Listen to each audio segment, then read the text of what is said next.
भारत आणि पाकिस्तान डीजीएमओ बैठकीची वेळ बदलली। आता संध्याकाळी 5 वाजता डीजीएमओची चर्चा होण्याची शक्यता। दुपारी 12:20 हॉटलाईन कनेक्ट न झाल्याने चर्चा टळली।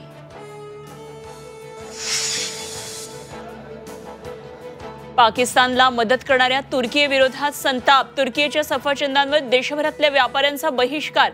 इराणमधून येणाऱ्या सफरचंदाचे दर वाढले।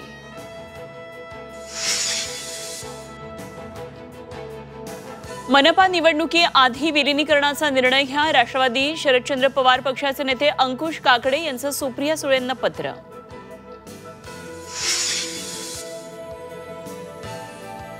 लाडक्या बहिणींना योजनेच्या हमीवर कर्ज देण्याचा सरकारचा विचार। उपमुख्यमंत्री अजित पवारांची मोठी घोषणा।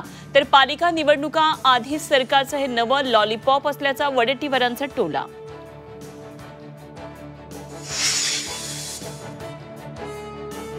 रायगडमध्ये गावकऱ्यांवर मधमाशांचा हल्ला। हल्ल्यामध्ये 42 गावकरी जखमी। जखमींमध्ये 13 लहान मुलांचा समावेश।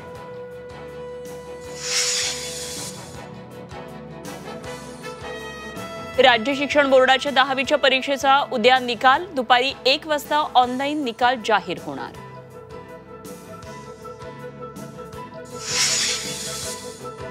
विराट कोहलीचा कसोटी क्रिकेटला अलविदा। रोहित शर्मा पाठोपाठ विराटची कसोटी क्रिकेटमधून निवृत्ती। भारतीय क्रिकेटप्रेमींना मोठा धक्का।